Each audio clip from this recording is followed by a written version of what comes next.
მშვიდობისა საზოგადოებრივი მაუწყებელი და ევრაზიის თანამშრომლობის ფონდი წარმოგიდგენთ ერთობლივ პროექტს ტოქ-შოუ ევროპულ არჩევანს. მე ვახოს ანაია ვარ. დღევანდელი გადაცემის თემა პარტიების დაფინანსება, ცვლილებები, რომელიც კანონში შედის. პირველი იურიდიულ პირებს პოლიტიკური პარტიებისთვის შემოწირულობის გაღება აეკრძალებათ. მეორე შემოწირულობებსა და პარტიების შემოსავლებზე ლიმიტი დაწესდება. მესამე პარტიების შემოსავლებს ცენტრალური საარჩევნო კომისიის ნაცვლად კონტროლის პალატაში ამოწმებს. რატომ შეაქვს მოქალაქეთა პოლიტიკური გაერთიანების შესახებ კანონში ცვლილებები და რა ფინანსური შესაძლებლობებით გავლენ პარტიები არჩევნებზე. დისკუსია ევროპული არჩევანის სტუდიაში. ხელისუფლების, ოპოზიციის და არასამთავრობო სექტორის წარმომადგენლები არგუმენტებით.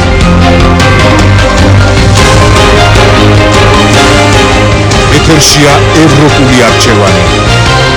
მოგესალმებით ყველას. დღეს პარტიების დაფინანსებაა ჩვენი გადაცემის თემა და ჩვენ სტუმრებსაც წარმოგიდგენთ ჩიორა თაქთაქიშვილი, იურიდიულ საკითხთა საპარლამენტო კომიტეტის თავმჯდომარის მოადგილე. მოგესალმებით. ოთარ კახიძე, იუსტიციის სამინისტროს ანალიტიკური დეპარტამენტის უფროსი, გია ცაგარეიშვილი, ფრაქცია ერთობა სამართლიანობის თავმჯდომარე, გურამ ჩახვაძე, ეროვნულ-დემოკრატიული პარტიის წარმომადგენელი, თამარ ჩუგოშვილი, საქართველოს ახალგაზრდა იურისტთა ასოციაცია, ზურაბ ჯაფარიძე, სტრატეგიისა და განვითარების ინსტიტუტის თავმჯდომარე, ზაზა ბიბილაშვილი, კოალიცია ევროპული საქართველოსთვის, ნინა ახატისკაცი, საერთაშორისო გამჭვირვალობა საქართველოს პროგრამების დირექტორი, ნინო ლომჯარია, სამართლიანი არჩევნებისა და დემოკრატიის საერთაშორისო საზოგადოების აღმასრულებელი დირექტორი.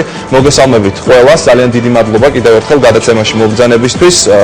მოდით ბატონ გია, თქვენგან დავიწყოთ, მე თქვენ დაგისვამთ პირველ შეკითხვას. თქვენი აზრით, რას ცვლის ის პროექტი, რომლის მიხედვით იურიდიულ პირს ეკრძალება პარტიის დაფინანსება?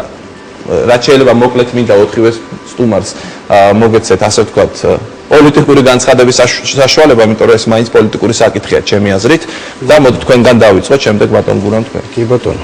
პირველ რიგში დიდი მადლობა მოწვევისთვის. მე ვფიქრობ, რომ აღნიშნული ცვლილებები შემუშავებულია კანონპროექტის სახით საზოგადოების ზურგს უკან. პოლიტიკურ პარტიებთან, სხვა დაინტერესებულ პირებთან ყოველგვარი კონსულტაციების თუ შეთანხმების გარეშე.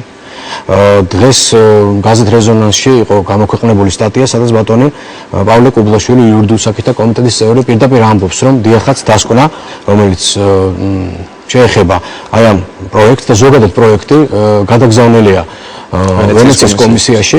მე მაინტერესებს ვისთან ჩატარდა კონსულტაციები, ვის შეუთანხმდა დებულებებზე, რომელიც ასახულია ამ კანონპროექტში, რომელ პოლიტიკურ პარტიებს, რომელ ოპოზიციურ პოლიტიკურ პარტიებს, რომელ არასამთავრობო ორგანიზაციების წარმომადგენლებს, იმ ორგანიზაციების წარმომადგენლებს, რომლებიც უშუალოდ დაინტერესებულები არიან, რათა ძალიან აქტიური მონაწილეობა მიიღონ ამ კანონპროექტის შემუშავებაში, ვისთან შეთანხმდა ეს ყველაფერი. ანგარიში გაეწია განსხვავებულ მოსაზრებას, როცა იგზავნება, იმიტომ რომ იცით როგორ არის ბატონო ახო. შემდეგ ჩამოდის ეს დასკვნა და ამ დასკვნას სადღაც დეკემბრის თვეში ჩვენ აგვიფრიალებენ, გვეტყვიან რომ ეს არის დასკვნა, რომელსაც წყალი აღარ გაუვა და არაფერი არ შეიცვლება, ეს მრავალჯერ ყოფილა. ჩვენ ეს მრავალჯერ გავიარეთ საქართველოს პარლამენტში, მათ შორის ამ მოწვევის პარლამენტში. ეს ძალიან კარგად აპრობირებული მეთოდია ნაციონალური მოძრაობის მიერ, უმრავლესობის მიერ საქართველოს პარლამენტში. მე კონკრეტულად სვავ კითხავს, ვისთან შეთანხმდა ეს ყველაფერი? გასაგები ეს ჩამოთვლილი შეკითხვები მართლაც მეც მანამდე ბატონ გურამ, თქვენს გაქვთ იგივე შეკითხვები თუ კიდე რაღაც გამოთქვით თქვენი მოსაზრება, შემდეგ ხალბატონ ჩიორას მივცემ საშუალებას. შეეხება კანონპროექტები, ჩვენ გვინახია ბევრი კანონპროექტი, რომელიც მომზადებია მთავრობას, შემდეგ შემოსულა პარლამენტში და თქვა თვითონ პროექტის მომზადების პროცესში არ იყო ჩართული არც პარტიები, თქვა არც არასამთავრობოები, ცალკე თემა არის და ალბათ კარგია თუ კი აღმასრულებელი ან კანონპროექტის ავტორები წინასწარ მოსინჯავენ ნიადაგს და ვინც არიან ინტერეს ჯგუფი ამ შემთხვევაში მათთან გქონდეთ ესეთი კონსულტაციები, რომ თვითონ კანონპროექტმა ნებისმიერ კანონპროექტმა უფრო ესეთი შინაარსი შეიძინოს და თქვა საზოგადოებიდან წამოსული მოსაზრებებმაც ასახოს მას, განკვალი იყოს იქ. ხლა რაც შეეხება უშუალოდ აი ამ ძირითად სამ საკითხზე ამახვილებთ ხომ ყურადღებას იურიდიული პირებს ეკრძალება დაფინანსება, ლიმიტი უნდა დაწესდეს და ასევე უნდა მოხდეს მონიტორინგი კონტროლის პალატის მიერ. პირველს არ ვეთანხმები, მე ვფიქრობ ეს რაღაცნაირად მეტნაკლებად ეს ტრადიცია ჩამოყალიბდა საქართველოში, მაგრამ ვფიქრობ რომ ცუდი ტრადიცია იმ თვალსაზრისით რომ იურიდიული პირები, ანუ მეწარმე სუბიექტები დიდი ხალისით ამ შემთხვევაში ოპოზიციურ პარტიებს არ აფინანსებდნენ და არც აფინანსებენ და მე ვფიქრობ ეს მაინც ჩვენი პოლიტიკური სისტემის ბრალი არის და ასევე გარკვეული პოლიტიკური კულტურის და ეს მე შეგვიძლია ჩვენ ამაზე ვიმსჯელოთ, რაც შეეხება ლიმიტს, მე ვფიქრობ, რომ დაფინანსების ლიმიტი ალბათ უნდა იყოს, იმიტომ რომ რაღაცა თანაბარი პირობები უნდა შეიქმნას ქვეყანაში და არჩევნების დროს და არ უნდა იყოს ფულზე დამოკიდებული, ეს არ არის აზარტული თამაში, სადაც შეიძლება ფულით აჯობა თქვა ჩვენს მოწინააღმდეგეს, უფრო სხვა მიმართულებით უნდა წავიდეს ქვეყანა და რაც შეეხება თქვა კონტროლს პირდაპირ თქვა, აქ არ არის მონიტორინგზე საუბარი, მე ვფიქრობ ეს არის ნორმალური, იმიტომ რომ პოლიტიკური პარტიებიც ისევე როგორც სახელმწიფოს სხვა ინსტიტუტები, ისინიც არიან ამ სახელმწიფო სისტემის შემადგენელი ნაწილი და ამიტომ ისინიც ვალდებული უნდა იყვნენ თქვა საზოგადოებასთან თავის ფინანსებთან. გასაგებია სამივე საკითხთან დაკავშირებით თქვენი აზრი. აქ არის ორნაირად შეგვიძლია გავყოთ საკითხი, ერთი ფორმა ამ ცვლილებების, ასე ვთქვათ, მომზადების და მეორე თვითონ შინაარსი ქალბატონო. შეიძლება მოდით რახან ბატონმა გიამ ჯერ ფორმაზე დასვა შეკითხვა, ვისთან ჰქონდათ კონსულტაცია, როდესაც აი ამ პროექტს ამუშავებთ. დიდი მადლობა, მივესალმებით ჩვენს სტუმრებს, ჩვენს ტელემაყურებლებს. ძალიან მნიშვნელოვანი არის, რომ ჩვენ პოლიტიკის განხორციელებაში ვიყოთ თანმიმდევრულები. მაშინ, როდესაც საქართველოს დაიწყო ბრძოლა კორუფციასთან, ჩვენ ყველამ ვიცით, საიდან მოვდიოდით და ყველამ ვიცით, რა განსხვავებული მდგომარეობა გვაქვს ჩვენ ისეთ ძირითად დემოკრატიულ ინსტიტუტებში, როგორც არის პოლიცია, როგორც არის სასამართლო ხელისუფლება, საგადასახადო ორგანოები, არასამთავრობო ორგანიზაციები დაემეთანხმებიან, რომ აი ამ ცვლილებებს ერთის მხრივ თავის ტყავზე გრძნობს ნებისმიერი საქართველოს მოქალაქე, მაგრამ მეორეს მხრივ ასევე შეფასებული არის როგორც ერთ-ერთი ყველაზე დადებითი, წინდა გადადგმული ნაბიჯი და ერთ-ერთი ყველაზე კარგად მომზადებული რეფორმა ანტიკორუფციული. აი ამ გეგმას თავისი ეტაპები ჰქონდა, ხო, ბუნებრივია ჩვენი პირველადი ინტერესი იყო სწორედ ის სფეროები, რომელიც თითოეულ საქართველოს მოქალაქეს ეხებოდა პირდაპირ, იქნებოდა ეს პოლიცია, საგადასახადო და ასე შემდეგ. მაგრამ არის საკითხები, რომელიც უკავშირდება კერძოდ პოლიტიკურ პარტიებს, რომლებიც არიან აუცილებელი კომპონენტები დემოკრატიული ქვეყნის ფუნქციონირებისათვის და ბუნებრივია, თუ კი ჩვენ საუბრობთ ზოგად პოლიტიკაზე, კორუფციასთან, ბრძოლასთან, პოლიტიკური პარტიები, რა თქმა უნდა, ამ სქემის ნაწილი უნდა იყოს. ეს ცვლილებები ზოგადი პოლიტიკის ფარგლებში მომზადდა ქალბატონში რა? ზუსტად ამის თქმა მინდა. შესაბამისად 2005 წლიდან მოყოლებული საქართველოს დაამტკიცა ორი კონცეფცია, სტრატეგია და სამოქმედო გეგმა კორუფციასთან ბრძოლისა, მათ შორის ბოლოს ეს ხდება ბატონი ოთარი მოგვახსენებს ალბათ ამის თაობაზე, რომელიც გახლავთ სწორედ სახელმწიფო უწყებათა შორისი კომისიის წარმომადგენელი და სწორედ აი ამ მუშაობის ფარგლებში იმ არასამთავრობო ორგანიზაციებთან ერთად, რომლებიც აქ დღეს ესწრებიან ჩვენს ღონისძიებას, იყო დაგეგმილი შემდეგი ნაბიჯი, რომელიც გახლავთ დამატებითი ნაბიჯების გადადგმა პოლიტიკური პარტიების დაფინანსებასთან დაკავშირებით. რას გულისხმობს ეს? ამ კონსულტაციებში მონაწილეობდნენ არასამთავრობო ორგანიზაციები. მე მგონი ამაზე უფრო მეტად მნიშვნელოვანი, ბუნებრივია ამაზე იქნება საუბარი და ამისთვის ვართ ჩვენ დღეს შეკრებილი, მაგრამ ფორმაზე მნიშვნელოვანი ალბათ უფრო შინაარსი. გასაკუთრებია, მაგრამ ფორმასთან დაკავშირებით თქვენი აი მოკლე პასუხი მითხარით და დავასრულებ, თუ შეიძლება უკაცრავად დავასრულებ. მე როგორც გავიგე, ძალიან მისასალმებელი არის თუ კი ბატონი გიას შენიშვნების შემოიფარგლება მხოლოდ პროცედურული საკითხებით, რომელსაც ძალიან მარტივად შეიძლება პასუხები დაეცეს, მაგრამ რაც შეეხება შინაარსობრივი თვალსაზრისით, ჩვენთვის ძალიან მნიშვნელოვანი არის, რომ საქართველოში, ისევე როგორც ყველა სხვაგან, ის წარმატებები, რასაც ჩვენ მივაღწიეთ კორუფციასთან ბრძოლის თვალსაზრისით სხვა ინსტიტუტებში, ასეთივე წარმატებული იყოს ეს ბრძოლა პოლიტიკურ პარტიებთან მიმართებაში. პასუხი რომ მივიღო მოკლე, მონაწილეობდნენ თუ არა არასამთავრობო ორგანიზაციები, საკმარისად იყვნენ თუ არა ჩართული, თქვენ მითხარით, შემდეგ არასამთავრობოებს კითხავ და უნდა გადავიდეთ შინაარსზე მუხლების მიხედვით, ასე ვთქვათ. სამი ძირითადი საკითხია. მოგესალმებით, მივესალმებით ტელემაყურებელს. პროცესი ძალიან მარტივად აღწერ, როდესაც 1 ივლისს გამოქვეყნდა ევროსაბჭოს რეკომენდაციები, რომელიც ორ მიმართულებას მოიცავს. ერთი ეხება ინკრიმინაციის ნაწილს და კორუფციის მარეგულირებელ მუხლებს სისხლის სამართლის კოდექსში. მეორე ნაწილი ეხება პოლიტიკურ პარტიათა დაფინანსებას. საშემოდგომო სესიის დაწყებისთანავე ჩვენ ინკრიმინაციის ნაწილი გავაგზავნეთ პარლამენტში. ჩვენ როდესაც ვამბობ გულისხმობ იუსტიციის სამინისტროს, ვინც არის პასუხისმგებელი გრეკოს რეკომენდაციების შესრულებაზე და შესაბამისი კანონპროექტების მომზადებაზე.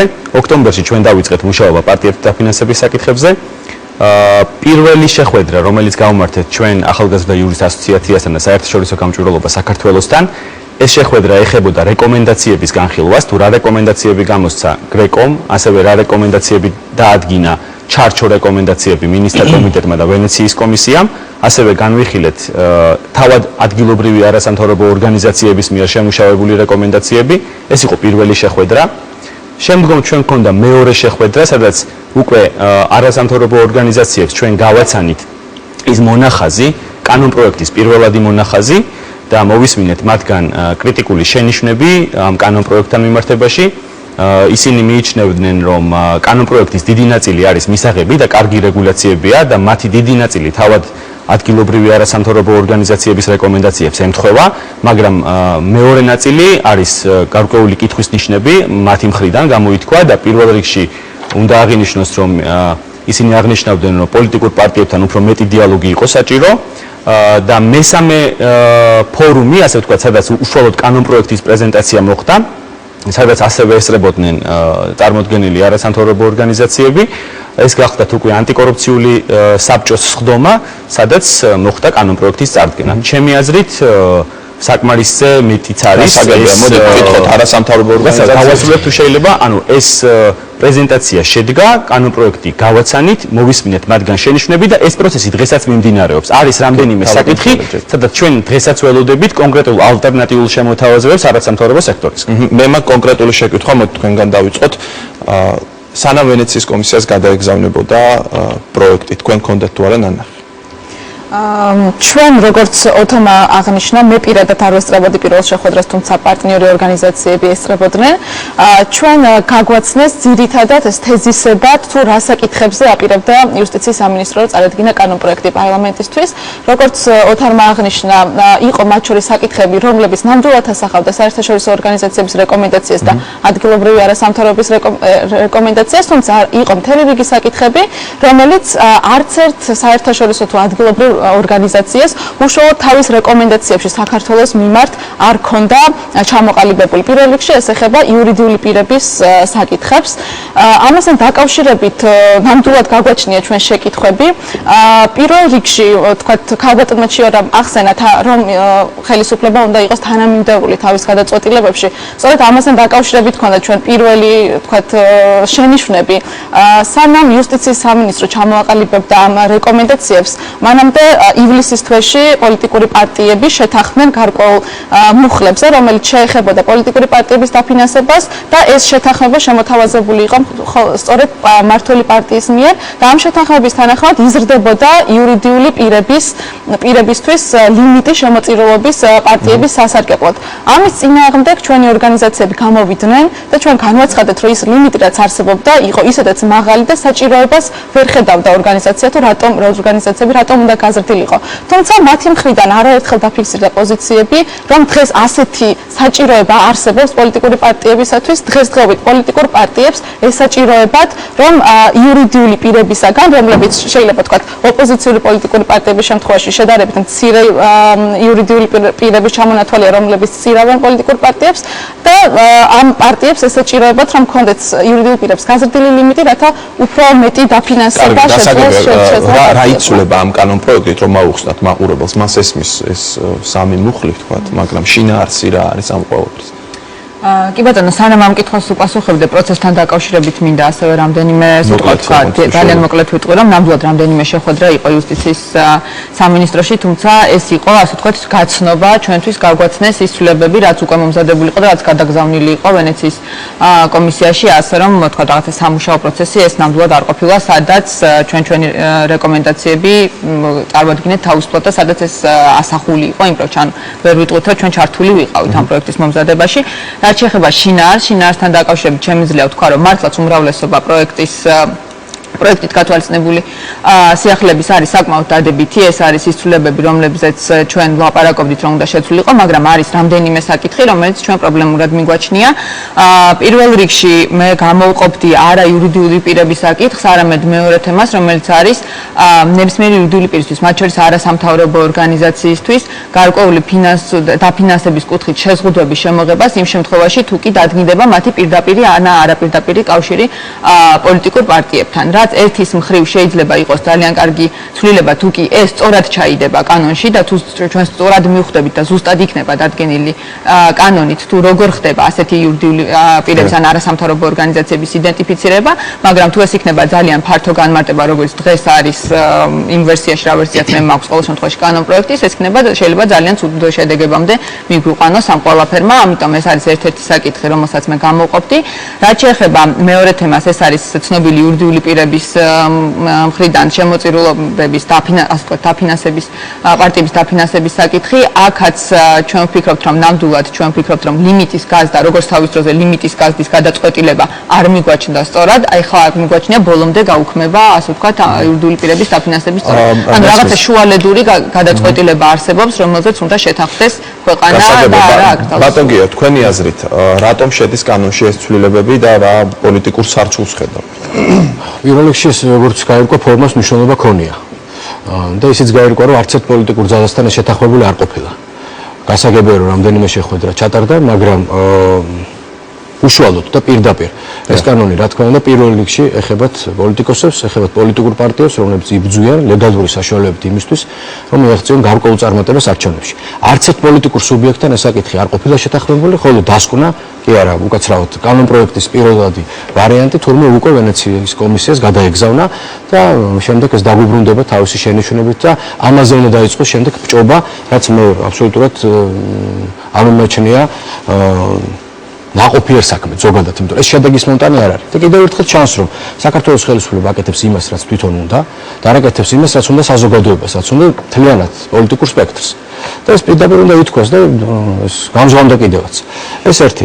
მეორე არის ძალიან ბევრი ცვლილებები, რომელიც მე ვფიქრობ დაკავშირებულია იმასთან და დაკავშირებულია იმ მოვლენასთან, რასაც ქვია ბატონ ივანიშვილის გამოჩენა საქართველოს პოლიტიკაში და ეს არის პირდაპირ ჩემის აზრით დაკავშირებული სწორედ ამ მოვლენასთან. ეს ჩემი სუბიექტური აზრია. შეიძლება აქ არიან ამ დარბაზში ადამიანები, ვინც ეწინააღმდეგებიან ამ ჩემ მოსაზრებას, მაგრამ მე ვფიქრობ, რომ ეს სწორედ აქეთკენ არის, ნაბიჯი აქეთკენ გადადგმული და შემდეგ სწორედ ამ სიტუაციაზეა მორგებული მთელი ის კანონ პროექტი, ყოველ შემთხვევაში ამ კანონ პროექტის ის დებულებები, რომელიც თურმე არც ერთ არასამთავრობო ორგანიზაციასთან და მით უმეტეს არც ერთ პოლიტიკურ ორგანიზაციასთან არ ყოფილა შეთანხმებული. იმიტომ რომ მე როგორც გავიგე, არის საკითხები, რომელიც არ იყო წარმოდგენილი და არის საკითხები, რომელიც ცალმხრივად იყო ხელისუფლების მიერ ჩადებული ამ კანონ პროექტში.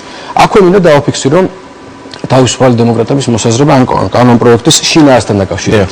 რა თქმა უნდა, ფული უნდა იყოს გამჭვირვალე ქართულ პოლიტიკაში, უდაოდ ეს ასეა, თუმცა ეს ფული უნდა იყოს გამჭვირვალე არა მარტო ოპოზიციისთვის, არამედ ხელისუფლებისთვის. ხელისუფლებისთვის, მათ შორის, რომელიც მოგითხრათ ასტრონომიულ თანხებს ხარჯავს ხოლმე არჩევნებისთვის და ეს შეგვიძლია ნახოთ თქვენ თუ ნახავთ ფინანსურ მონიტორინგის შედეგებს CSGO-ს ვებგვერდზე ძალიან კარგად ჩანს. აი მაგალითად 2008 წლის საპრეზიდენტო არჩევნებში მიხეილ სააკაშვილმა დახარჯა ფაქტობრივად 30 ჯერ მეტი, ვიდრე ბატონმა გაჩეჩილაძემ დახარჯა. ან ავიღოთ 2008 წლის 21 მაისის არჩევნები. ნაციონალურ მოძრაობამ დახარჯა 17 ჯერ თუ 18 ჯერ უფრო მეტი, ვიდრე დახარჯა იმ გაერთიანებამ, ვინც მეორე შედეგი აჩვენა. აიღეთ ადგილობრივი არჩევნები. ნაციონალურ მოძრაობამ დახარჯა 15 ჯერ 16 ჯერ უფრო მეტი, ვიდრე დახარჯა მეორე ადგილზე გასულმა პოლიტიკურმა გაერთიანებამ. იმიტომ თამაშის პირობები უნდა იყოს ცალსახად ერთიანი. როცა ხელისუფლებას თავიდან ბოლომდე 7 მილიარდიანი ბიუჯეტზე ხელი მიუწვდება და ადმინისტრაციული რესურსების ხარჯვაზე მიუწვდება, ფაქტიურად შეუზღუდავად ხელი და ამაზე აქ არაფერი არ არის. არ არის საუბარი მედია მონიტორინგის პირობებზე.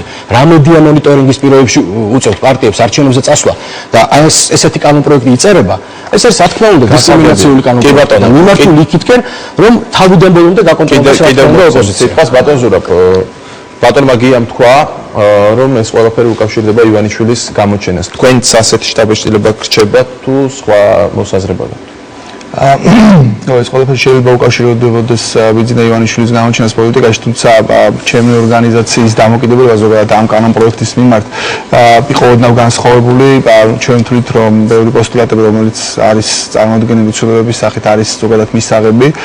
მათ შორის ჩვენ ვთვლით, რომ იურიდიული პირების აკრძალვაც კარგი ფორმა იქნება, მათ შორის გაზდის გამჭვირვალებას და ამ შემთხვევაში ვერ ხედავთ რატო უნდა იყოს მაინც და მაინც რატო უნდა გაფორმდეს შემოწირულობა მაინც და მაინც იურიდიული პირის სახით, როდესაც ამას აკეთებს ნებისმიერ შემთხვევაში იურიდიული პირის მფლობელი, ანუ ფიზიკური პირი და შეიძლება პირდაპირ ჩანდეს მის სახელი და გვარი და არა კომპანიის სახელი.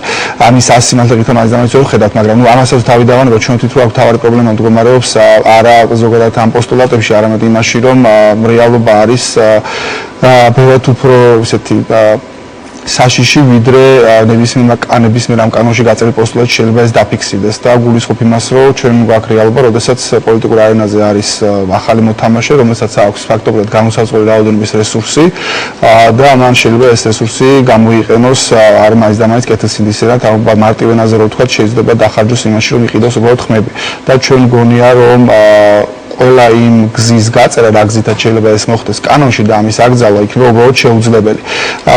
ეს არის ჩვენი თავარი პრობლემა და ჩვენ გონია, რომ თქვენ ფიქრობთ, რომ კიდევ სხვა რაღაცები უნდა დაემატოს კანონში? ჩვენ თვლით, რომ ზოგადად შეუძლებელია კანონში ყველაფერი ამის გაწერა და ზოგადად სამოქალაქო აქტივობა არის მეტი საჭირო და თვითონაც იგივე ფინანსების გამჭვირვალობაზე იქნება ეს ხელისუფლების მიმართ თუ ივანიშვილის დაჯგუფების მიმართ ზოგადად სამოქალაქო მონიტორინგი უნდა იყოს ბევრად უფრო ძლიერი, რადგან ახლა ამ წუთში შთაბეჭდილება ისეთი არის, რომ ზოგადად საზოგადოების ერთი ნაწილი, მათ შორის არასამთავრობო სექტორიშიც არის რაღაც ერთგვარი ეიფორიულ მდგომარეობაში და მაინც და მაინც კარგად არ აქვს გაცნობიერებული რა ტიპის პრობლემები შეიძლება შექმნას ადამიანმა, რომელსაც აქვს განუსაზღვრელი რაოდენობის ფინანსური რესურსი. ამ ფულმა შეიძლება დაშავოს არა მარტო პოლიტიკური სისტემა, არამედ შეიძლება ძალიან ცუდი გავლენა იქონოს ზოგადად ქვეყნის ეკონომიკაზე, თუ ის შეძებს ამ ფულის არაკეთილსინდისერად გამოყენებას. და ჩვენ რეალურად არ ვიცით ეს ადამიანი რას აპირებს და როგორ აპირებს, ხო? მთელი თავის ცხოვრება გააკტარა რაღაც დახშული იმაში და ხა უცებ გადაწყვიტა და გაუჩნდა რაღაც პოლიტიკური ამბიციები. ჩვენ ვიდეო ეს არის თავარი პრობლემა და ამაზე უნდა ვილაპარაკოთ, რაც შეიძლება მეტი და მოვიფიქროთ ზოგადად როგორ შეიძლება სამოქალაქო ამის მონიტორინგი გაახორციელოს. ამაზე არის საუბარი. თქვენი მოსაზრება ამ ცვლილებებთან დაკავშირებით და შემდეგ წარმომადგენლებს. პრინციპში მე ეს საკითხი საკმაოდ არაკონფლიქტურად მეჩვენება იქიდან გამომდინარე, რაც შემამდე გამოსვლებმა ისაუბრეს, იქიდან გამომდინარე, რაც ბატონმა გიამ ბრძანა, რაც თამუნამ თქვა საიას პოზიცია დააფიქსირა, კერძოდ, ანუ მე მგონი ჩვენ ყველა აქ ყოფნით თანხმდებით იმაზე, რომ პოლიტიკაში ფული უნდა იყოს გამჭვირვალე, ამაზე მე მგონი ორი აზრი არავის არ გააჩნია, ასევე თანხმდებით იმაზე, რომ პრინციპში ის ძირითადი პოსტულატები, რომელიც ამ კანონ პროექტში არის წარმოდგენილი, არის მისაღები. ბუნებრივია ის არის დასახვეწი, მე ძალიან მიჭირს, რომ რაღაც კონკრეტული პოსტულატის უკან დავინახო კონკრეტული პოლიტიკური ინტერესი, კონკრეტულად მაგალითად თუნდაც პოლიტიკური პარტიების დაფინანსების საკითხში იურიდიული პირების მიერ. ძალიან დიდი შესაძლებლობაა, რომ თუნდაც ნაციონალური მოძრაობა აღმოჩნდეს ერთ-ერთი დაზარალებული ამ ვერსიით კანონ პროექტის გასვლის შემთხვევაში. კერძოდ, ანუ ჩვენ არ ვიცით საბოლოო ფორმა როგორი ექნება ამ კანონ პროექტს. ბუნებრივია სამუშაო არის იმ დეტალებზე, რომლებზეც ისაუბრეს არასამთავრობო სექტორის წარმომადგენლებმა, მაგრამ თლიანობაში პრინციპს რაც შეეხება ამ კანონ პროექტის უკან, მე მგონი ჩვენ ყველანი თანხმდებით, უბრალოდ თვითონ ის მომენტი, როდესაც ხდება ამ კანონ პროექტის წარდგენა, იძლევა ბუნებრივია იმის იმ კითხვის საფუძველს, რომელიც თქვენ დასვით, მაგრამ აქედან გამომდინარე, მე მგონი შინაარსზე არ მსჯელობა რაღაც არაკეთილსინდისიერი მოტივის დანახვა მთლად სწორიც არ იქნება. დასაგებია ამ კითხვას გაბატონ ჩიორას გავუმეორებ ისევ. გაბატონ ჩიორა, იყო თუ არა ერთ-ერთი განსაზღვრელი ან თავარი განსაზღვრელი ამ ცვლილებების შემუშავებისა ივანიშვილის გამოჩენა ქართულ პოლიტიკაში?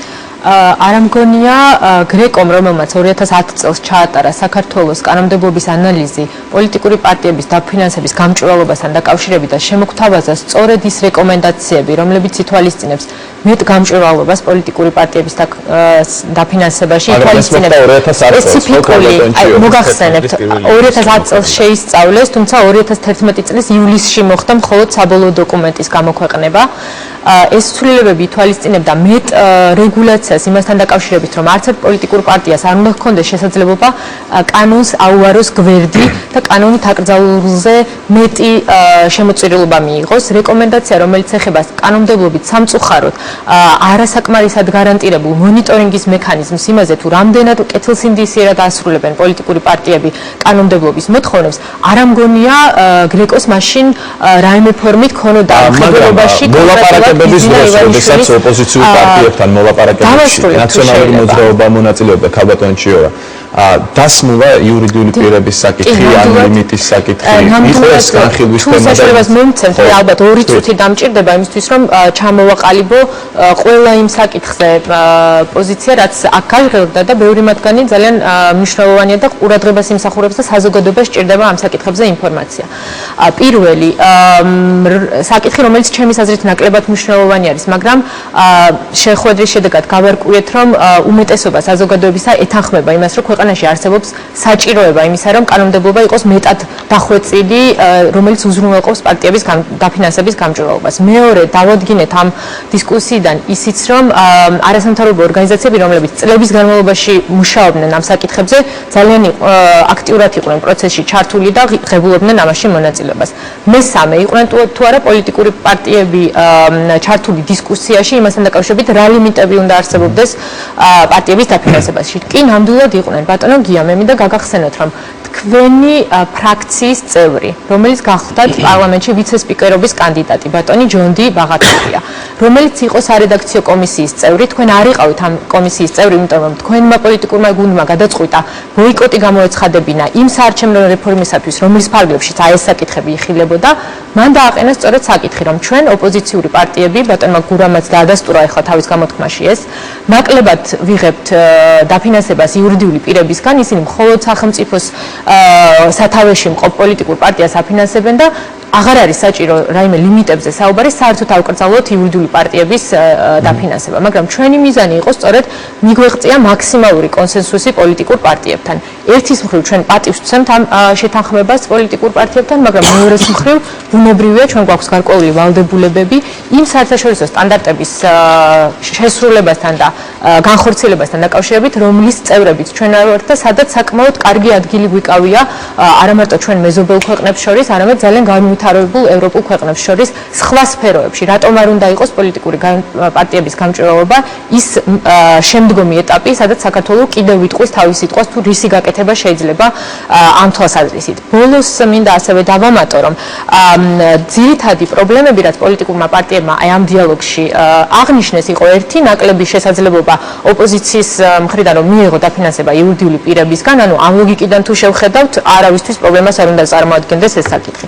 მეორე თემა იყო წარმოჭრილი იმასთან დაკავშირებით, სახელმწიფო ტენდერებში მონაწილე იურიდიულ პირებს რამდენად ჰქონდათ შესაძლებლობა დაეფინანსებინათ პოლიტიკური პარტიები და მათ შორის არასამთავრობო ორგანიზაციები, რომლებიც აქ არიან წარმოდგენილნი, კითხვის ნიშნის ქვეშ აყენებდნენ იმ რეგულაციას საარჩევნო კოდექსის პროექტისა, სადაც სახელმწიფო დაფინანსებით არსებულ კომპანიებს, სადაც 50%-ზე ნაკლები წილი ჰქონდა სახელმწიფოს, მათ ჰქონდათ შენარჩუნებული უფლება დაეფინანსებინათ პოლიტიკური პარტიები. ჩვენ აი ამ შემოთავაზების ფარგლებში იუსტიციის სამინისტრო გვთავაზობს ამ თვალსაზრისითაც შემოვიტანოთ სტანდარტი, რომელიც ნამდვილად დავეთანხმები ბატონ ზურაბს, რომ აზარალებს ერთიან ნაციონალურ მოძრაობას, თუ კი მივიჩნევთ იმას, რომ ის იურიდიული პირები, რომლებიც აფინანსებენ ვთქვათ ერთიან ნაციონალურ მოძრაობას, რაიმე ფორმით დაკავშირებულნი არიან სახელმწიფო შესყიდვებთან. ჩვენ თუ ეს ასე არის, ეს ასე არ არის, მაგრამ მაშინაც კი თუ ამის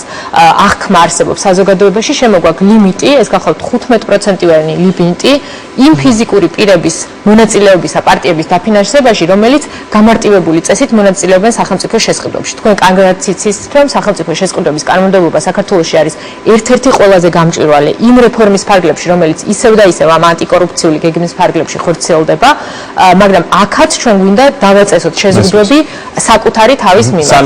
ბოლოს მინდა დავასრულო შემდგომი პროცესი. ალბათ ესეც ძალიან მნიშვნელოვანი არის. მე არ მესმის ბატონი გიას ასეთი აღშფოთება იმასთან დაკავშირებით, როგორ თუ არ იყვნენ პოლიტიკური პარტიები ჩართული იმ მუშა პროცესში, რომელიც მიმდინარეობდა იუსტიციის სამინისტროში და კონკრეტულად ანტიკორუფციული უწყებათა შორისი კომისიის ფარგლებში. ბატონო გია, კანონპროექტი ჯერ არ გახლავთ ინიცირებული, ხოლო ყველა ის დისკუსია პოლიტიკური პარტიები მოიწვიეთ და არ მოვიდნენ. დავასრულებ.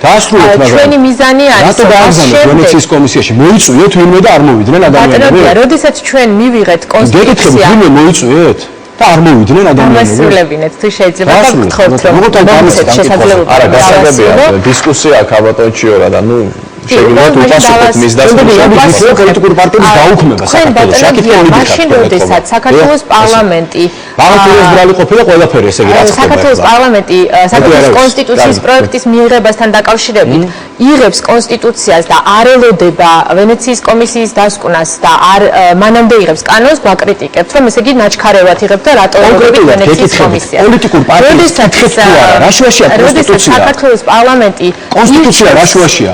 იმ ადამიანებს, იმ ლიდერებს თუ გითხეთ, ვინც თქვენ არჩევნებში უნდა მიიღოს მოქცევს საშუალებას გამოთქვაზე.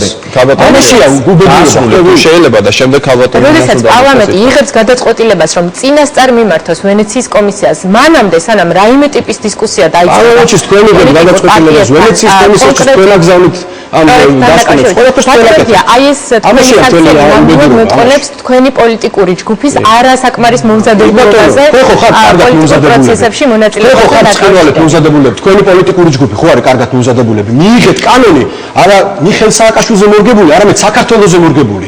აი მაშინ გაათანაბრეთ ყველა პოლიტიკური სუბიექტი და მაშინ მე რა თქმა უნდა თქვენ საყდურს მივიღებ. ბატონო, მე არ ვაპირებ ასეთი ტიპის დისკუსიაში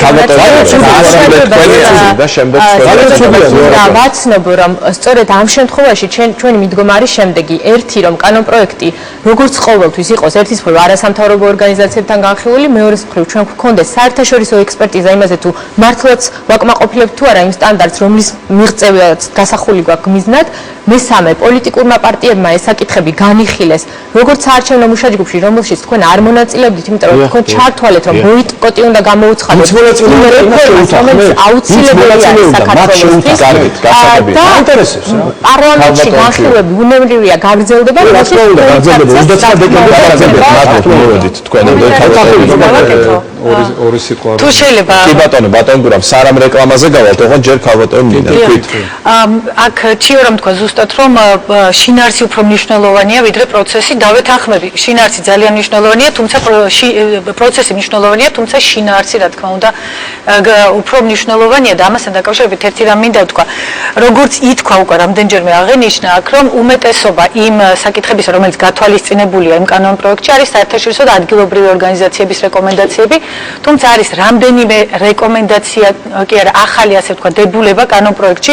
ერთი თამარმა ილაპარაკა იმ იურიდიულ პირებზე, რომლებიც პარტიასთან დაკავშირებულ საქმიანობას განახორციელებენ, ასევე იურიდიული პირების შეზღუდვა. ეს რეკომენდაციები უბრალოდ კიდევ ერთხელ მინდა ხაზი გაუსვა, იმიტომ რომ ჩიორამაც აღნიშნა, რომ ითვალისწინებენ საერთაშორისო რეკომენდაციებს, არც ერთ საერთაშორისო ორგანიზაციის რეკომენდაციაში საქართველოსთვის ასეთი რეკომენდაციები არ არის გათვალისწინებული. და სხვათა შორის ბოლო ანტიკორუფციული საბჭოს შეხვედრაზე ევროსაბჭოს წარმომადგენლისგან იქნა კიდეც ასეთი ვთქვათ აზრი გაჟღერებული, რომ კანონმდებლობა არ უნდა შეიცვალოს იმგვარად და არ უნდა გახდეს ისეთი რთული, რომ მისი შესრულება პოლიტიკური პარტიებისთვის იყოს რთული. მით უმეტეს თუ გავითვალისწინებთ, რომ ყველა პოლიტიკურ პარტიებს არ აქვთ ერთნაირი რესურსები, ზოგი უფრო ძლიერია, ზოგი უფრო სუსტი. ანუ კანონმდებლობამ არ უნდა მიცეს საშუალება, ისე არ უნდა გართულდეს, რომ პოლიტიკურ პარტიებს მისი აღსრულების პრობლემა შეექმნას და ამავე დროს არ უნდა იყოს საშიშროება, რომ რაღაც არაკანონიერი ეს ცვლილებები თქვენი აზრით სწორედ ამ საფრთხეს ქმნის, რომ ცვლილებები, რომელიც უკავშირდება იურიდიული პირების შეზღუდვას, ეს შეიძლება ერთ-ერთი ასეთი საკითხი იყოს, იმიტომ რომ ჩვენ ვიცით, რომ პრაქტიკაში იურიდიული პირებისგან მიღებული დაფინანსება ოპოზიციური პარტიების შემთხვევაში ამბობდნენ ერთი და ორი იურიდიული პირია, რომელიც გვაფინანსებს, თუმცა ეს მნიშვნელოვანია, უმრავლესობის შემთხვევაში ეს იყო საკმაოდ მოცულობითი. რეალურად ეს შემოწირულობა შეიძლება გადავიდეს ფიზიკურ პირებზე, მაგრამ იმ პირობებში, როდესაც ადმინისტრაციული რესურსების არამიზნობრივი გამოყენება საქართველოში ერთ-ერთი ყველაზე მწვავე თემა, ჩვენ ვხედავთ საშიშროებას იმისა, რომ თუნდაც იმ შემომწირველი ფიზიკური პირების მიერ შემოწირულობის განხორციელების შემთხვევაში, თქვათ, არა ერთნაირი მიდგომები იყოს მართულ პარტიას და სხვა პარტიის შემოწირულობებთან დაკავშირებით. მოძრაობა უკეთეს პოზიციებში დგება ამ კანონის. რა თქმა უნდა, ჩვენ საუბრობთ იმაზე, რომ სასტარტო პირობები უნდა იყოს ერთნაირი. აქ გაისმა ადმინისტრაციული რესურსების თემა. აი თქვათ, ერთი ყველაზე მარტივი მაგალითი 2012 წლიდან, სექტემბრიდან არის გამოცხადებული ახალი საპენსიო და სადღეგრძელო პროგრამის დაწყება, ეს 15-ლარიანი პროგრამა, რომელიც მე მგონი 125 მილიონ ლარზე მეტია წელიწადში. მოხდა ამ პროგრამის შეფასება და მისი მომგებიანობა საკმაოდ ზარალიანი პროგრამა ჭანს. ასეთი პროგრამები სწორედ წინა საარჩევნო თვეებში ხორციელდება ხოლმე, ეს უკვე არათანაბარ პირობებში აყენებს პოლიტიკურ პარტიებს და რეალურად ეს ერთი პარტიის სასარგებლოდ მოქმედებს. ამიტომ სხვა ცვლილებები, რომელიც თქვათ რეალურად ხორციელდება, ასევე არ უნდა იყოს ერთი პარტიისთვის უფრო ხელსაყრელი ვიდრე სხვა პარტიებისთვის. პირველში უნდა თქვა მართლაც რომ პარტიებთან დაფინანსებასთან დაკავშირებით როგორც ფიზიკური ასე იურიდიული პირებთან დაკავშირებით გადაიხედა, ანუ გაიზარდა ეს ლიმიტი და ეს იყო პოლიტიკური შეთანხმება აი ამ პარტიებს შორის, იქ შეიძლება ვიღაცა თანხმდებოდა, ვიღაცა არა, მაგრამ ეს არის პოლიტიკური შეთანხმების საგანი. ამიტომ ასევე ჩვენ შეთანხმებული ვართ რომ რადგან არის პოლიტიკური შეთანხმება, თუ არ იქნება თანხმობა პარტიების მხრიდან, ანუ რომ გადავხედოთ, მაშინ ეს შექმნის პრობლემას. ეს არის სამუშაო. ეხლა რაც შეეხება ვენეციის კომისიას, რა თქმა უნდა, კარგია რომ ჩვენ ამ კანონ პროექტს და საარჩევნო კოდექსს ვენეციის კომისიის დასკვნის შემდეგ განვიხილავთ. მე ვეთანხმები ქალბატონ ჩიოროს, როცა იყო კონსტიტუციაზე მსჯელობა, იქ იყო რამოდენიმე საკითხთან დაკავშირებით ვენეციის კომისიამ ჩვენ გითხრა საყვედური და ასევე ჩვენმა კოლეგებმა, რომელიც უშუალოდ არ იყვნენ ჩართული კონსტიტუციის შემუშავებაში, კონსტიტუციის პროექტის. ეხლა უკვე არის ესეთი გადაწყვეტილება, ჩვენ ველოდებით ვენეციის კომისიის დასკვნას ამ კანონ პროექტზე, საარჩევნო კოდექსზე და უკვე შემდეგ დავიწყებთ მსჯელობას ამ კანონ პროექტზე. იქნება საარჩევნო კოდექსი. თქვენი აზრით ვენეციის კომისიიდან რომ დასკვნა ჩამოვა, ამის შემდეგ რამე შეიცვლება პარლამენტში? ამის შემდეგ მე შეიცვლება. აქ არის ორი მომენტი, რომელზეც ძალიან დიდხანს და კარგად უნდა იფიქროს ხელისუფლებამ. ვენეციის კომისიის დასკვნები მოგცემს საშუალებას, რომ უფრო კარგი გარემო შეიქმნას საარჩევნო. ეს ერთი და ძალიან მნიშვნელოვანი. მაგრამ მეორე, ჩემის აზრით, არანაკლებ მნიშვნელოვანია თვითონ ჩვენ საარჩევნო კოდექსზე 2012 წლის არჩევნებზე და ამ გარემოზე ბევრად არის დამოკიდებული საქართველოს ბედი ნატოსთან, ევროკავშირთან მიმართებაში. ეს არის ფუნდამენტალური ისეთი საკითხი, რომელსაც ჩვენი დასავლელი პარტნიორები პირდაპირ აყენებენ საქართველოს წინაშე. ამიტომ და ერთს თუ შეიძლება უბრალოდ ეს არის ჩემი მოსაზრება, ტრანსპარენტულობასთან დაკავშირებით და მეც არ შეგაწუხებ. გაცილებით ჩემი აზრით, გაცილებით უფრო რთული არის ფულთან მიმართებაში ჩვენ ვისაუბროთ, რომ ფიზიკური პირი იხდის, იმიტომ რომ ჩვენთან საგადასახადო კოდექსი ისე არის მოწყობილი და დეკლარაციის სისტემები ისეთი არის, რომ ძალიან ადვილია რომ აი ამ ფულის წარმომავლობა არ ჩანდეს. გაცილებით უფრო ტრანსპარენტული არის იურიდიული პირის ანგარიშები, ვერც ერთ გადარიცხვას იურიდიული პირი ვერ მოახერხებს თუ არა და თქვა საბანკო სისტემა. ამიტომ ამ მხრივ უფრო დაცული არის, ჩვენ ვართ ბევრ საერთაშორისო კონვენციებს შეერთებული, სადაც დააზღვევა რომ ეს თქვა ცუდი ფული არის, ან რა რაოდენობის ფულზე არის საუბარი, გაცილებით უფრო ეს არის. დიდი მადლობა, რეკლამა უნდა გამოვაცხადოთ, რეკლამის შემდეგ დავბრუნდებით კვლავ პირდაპირ ეთერში და პარტიების დაფინანსებაზე განვაგრძობთ საუბარს.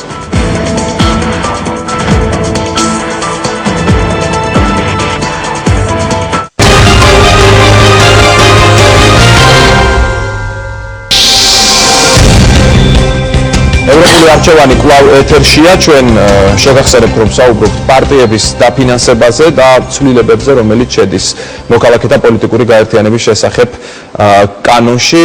ბატონოთ, სურდათ კანონ პროექტთან დაკავშირებით რაღაცის თქმა და შემდეგ სხვებსაც მოგეცემათ საშუალება. დიდი მადლობა.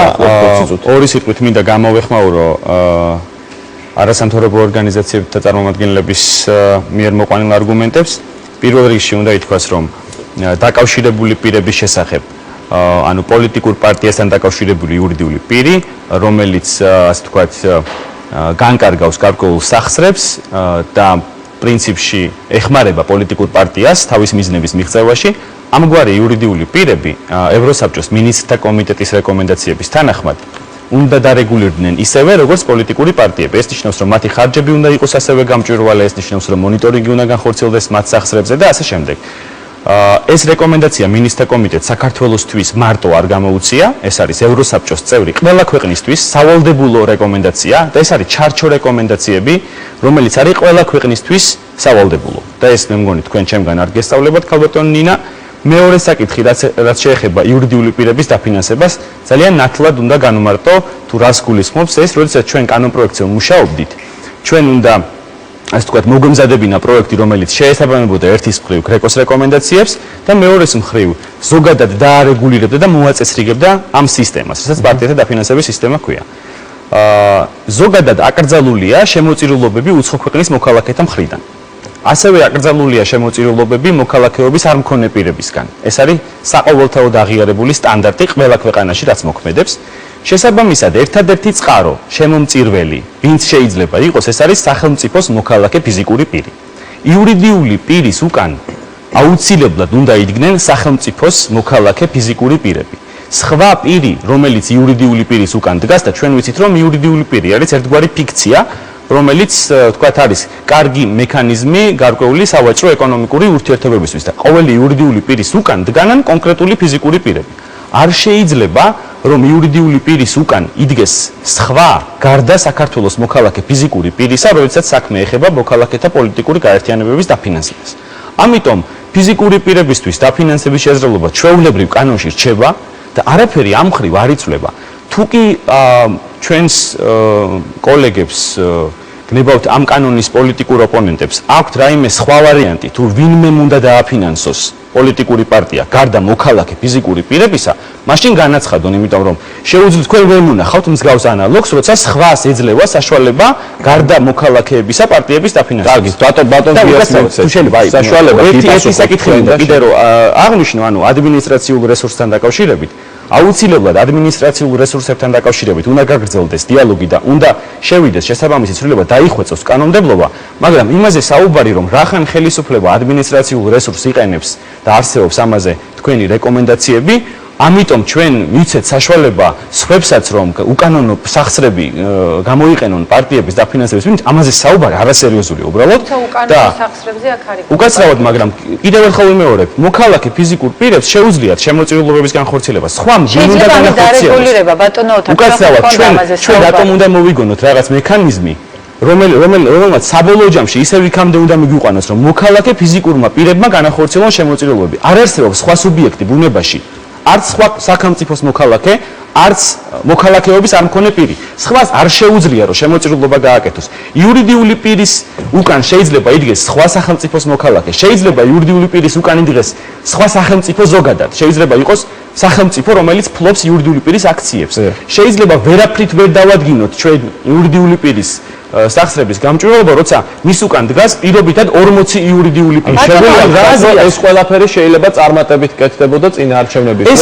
ეს დაფიქსირებული აქვს საერთაშორისო გამჭვირვალობასთან. წინაარჩევნების პერიოდში ეს შეიძლება წარმატებით ხორციელდებოდა საქართველოში. მე მოგახსენებთ რომ ანალოგიურ ბრალდებას, თუმცა კანონმდებლობის ხარვეზზე რომ ის შეიძლება ასეთ სიტუაციას არ გამორიცხავდეს, ნამდვილად ამახვილებს ყურადღებას გრეკოს რეკომენდაციას. ანუ თავარი ამ შემთხვევაში ზუსტად ამას მდგომარეობს ჩემი შეკითხვა, რატომ მანამდე არ იყო მაშინ მიღებული ეს კანონი? უკაცრავად, თუ კი ასეთი სერიოზული ხარვეზი იყო, სხვა სახელმწიფო შეეძლო ჩარეული. შეიძლება ამ საკითხს მოგახსენოთ ჩემი აზრი? ანუ აქ მთავარი არის ის, რომ ის პარტიის დაფინანსების ის კანონი, რომელიც ჩვენ გვაქვს, არის პოლიტიკური კონსენსუსის შედეგი. არსებობს სტრასბურგის შეთანხმება პოლიტიკურ პარტიებს შორის და ეს უბრალოდ გრეკოსთან კომუნიკაციის დროს გახდა ჩემთვის ცნობილი, როდესაც ამაზე მუშაობდით. ანუ ეს კანონი დღეს მოქმედი რედაქცია ყველა პოლიტიკურ სუბიექტთან შორის მიღწეული კონსენსუსის შედეგია. და მე არ ვთვლი, რომ ეს კარგი კანონია, გამოიცა რეკომენდაციები 1 ივლისს და გამოქვეყნდა ჩვენ საშემოდგომო სესიის დაწყებისთანავე შევუდექით მასზე მუშაობას. და ანუ აქ რაღაც ინსინუაციები რომ რაღაც ეჭვების გამოთქვა, ჩემი აზრით არასერიოზულია. ბატონთან არა გვაქვს ბევრი დრო, ბატონ გია. ეს არგუმენტები, რაც ბატონმა ოთარმა თქვა, რა გაქვთ კონტრარგუმენტები ამის წინააღმდეგ და შემდეგ ყველას მოგცემთ საშუალებას, რომ თქვენი აზრი გამოთქვათ.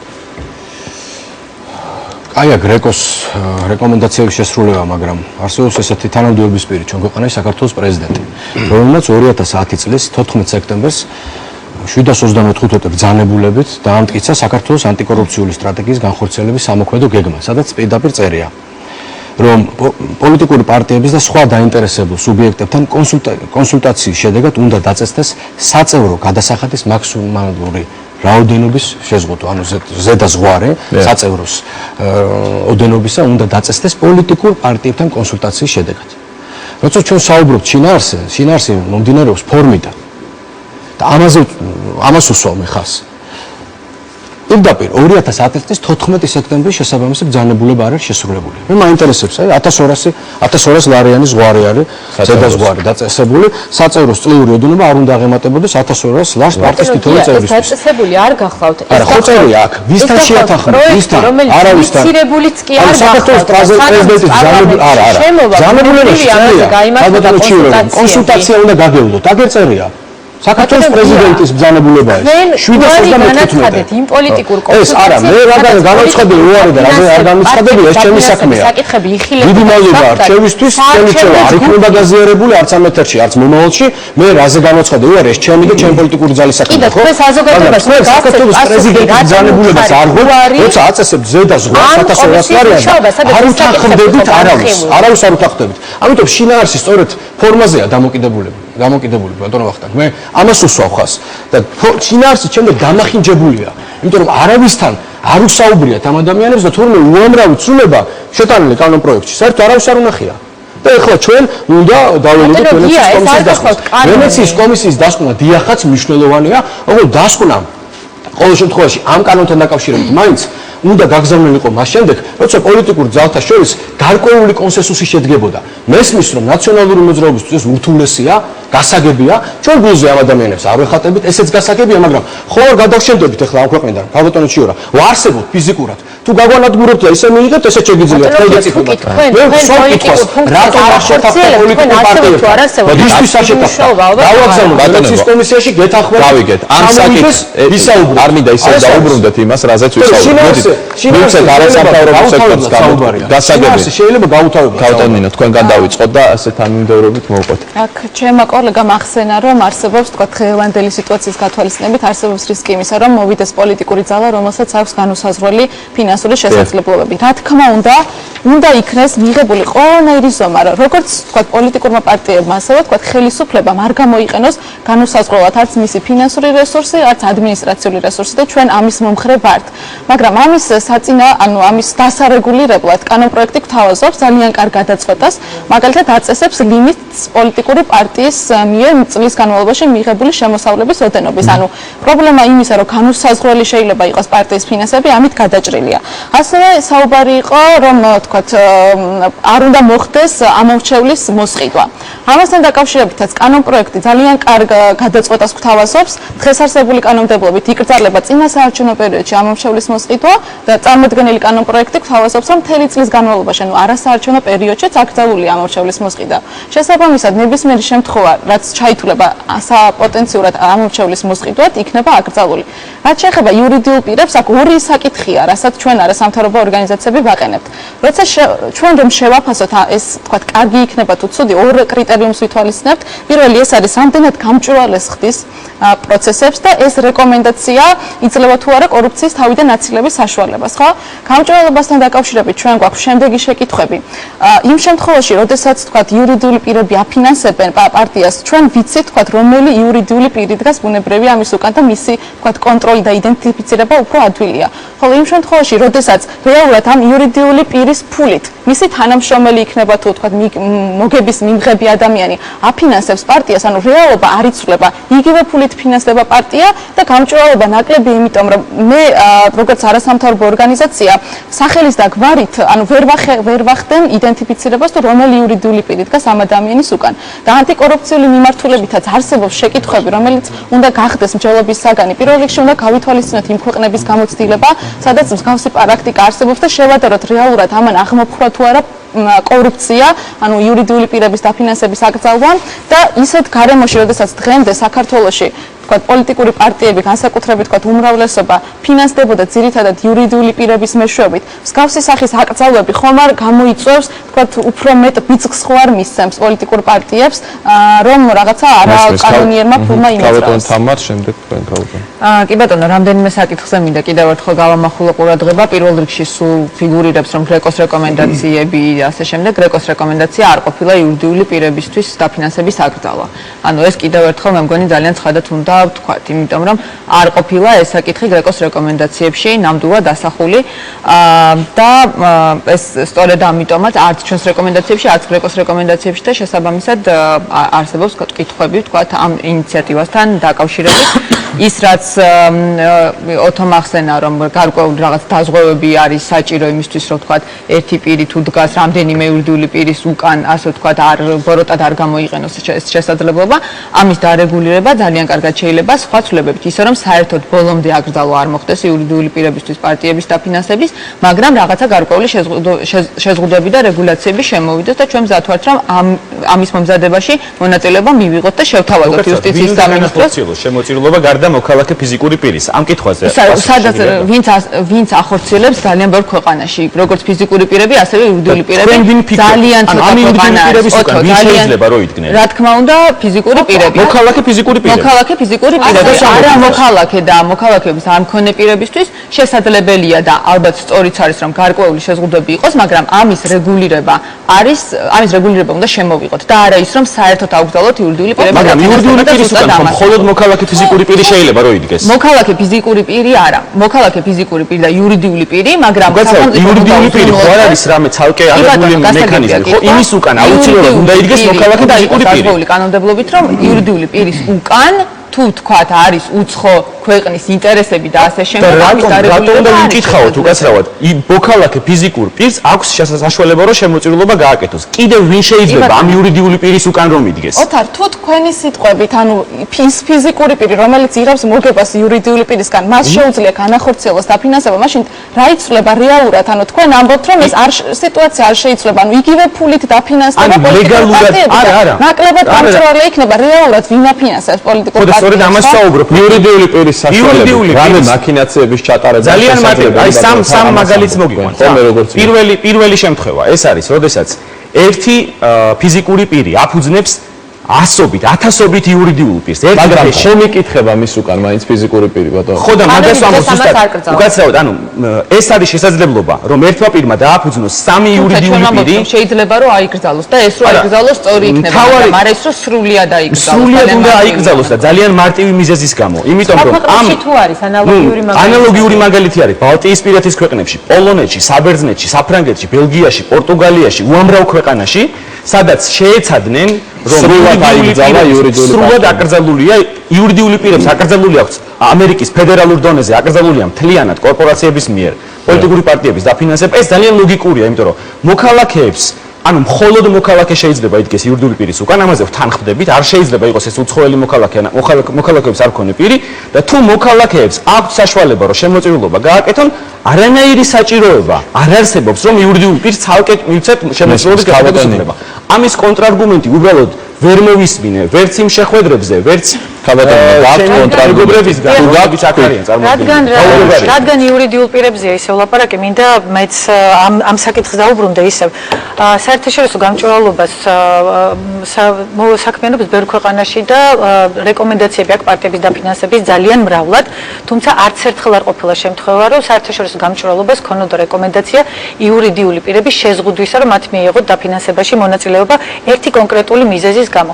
ოთომ ჩამოთვალა აქ ქვეყნები, სადაც მართლაც არის აკრძალული, მაგრამ მე მინდა განვაცხადო, იმიტომ რომ ეს კვლევები ჩვენ მოვიძიეთ და ჩვენ საკმაოდ ვრცელი, ასე ვთქვათ, მოკვლევა გავაკეთეთ ამ საკითხისა, არ არსებობს არც ერთი მონაცემებზე დაყრდნობილი კვლევა, რომელიც იტყვის, რომ იმ ქვეყნებში, სადაც აკრძალულია, პარტიების დაფინანსება უფრო გამჭვირვალეა და ამ ქვეყნებში პარტიები უფრო მაღალი ნდობით სარგებლობენ.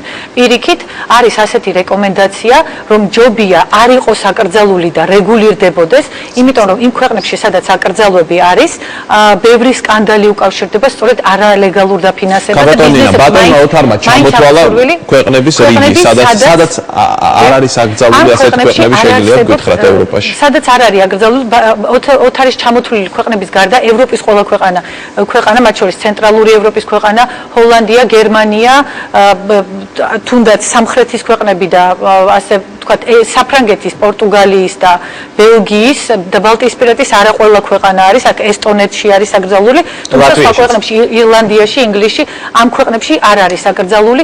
ანუ შეიძლება ითქვას, რომ 6-7 ქვეყნის გარდა ევროპაში ასეთი აკრძალვა არსად არ მოქმედებს და ისევ გავუსვამთ. რა იყო мотиваცია იქ რომ აკრძალეს? პოლიტიკური რისკები კვლავ? ეს იყო თავიდანვე წლების მანძილზე ესეთი მრავალი წლის გამოცდილება ამ ქვეყნებში ასეთი პრაქტიკა აკრძალვებია, თუმცა სკანდალები არის ჩვენ გვახსოვს 2004 სკანდალი, რომელიც საფრანგეთში არის გაგახსენებთ, უახლოესი წარსულის თემა გახლავთ, სადაც ასევე იყო სკანდალები პოლიტიკოსების და პოლიტიკური პარტიების დაფინანსების განსხვავებასთან. ზოგადად აი ჩვენ მივდივართ, ეს არ არის არგუმენტი, რომელიც დაადაბანს. აქ საუბარია იმაზე. ბატონო ვახო, თქვენ ჟურნალისტი ბრძანდებით, აი ძალიან მარტივი კითხვაა. ვინ შეიძლება დააფინანსოს პოლიტიკური პარტია გარდა სახელმწიფოს მოქალაქე ფიზიკური პირისა? ამ შეიძლება იყო პასუხი შემდეგ ესეთი რეკომენდაცია არ გააჩნია ისევ და ისევ არც ერთ უკაცრავად ვენეციის კომისიის გაიდლაინებში შავით თეთრზე წერია რომ states may consider to prohibit the contributions from the government. გაიდლაინებში წერია ესეთი რამ რომ შესაძლებელია პოლიტიკურ პარტიებს აფინანსებდნენ ბიზნესები გარკვეული რეგულაციებით, ასევე შესაძლებელია რომ იკრძალებოდეს იურიდიული პირებისგან დაფინანსება. ეს არის სხვადასხვა შესაძლებლობა და აკრძალვა არ არის სავალდებულო თემა.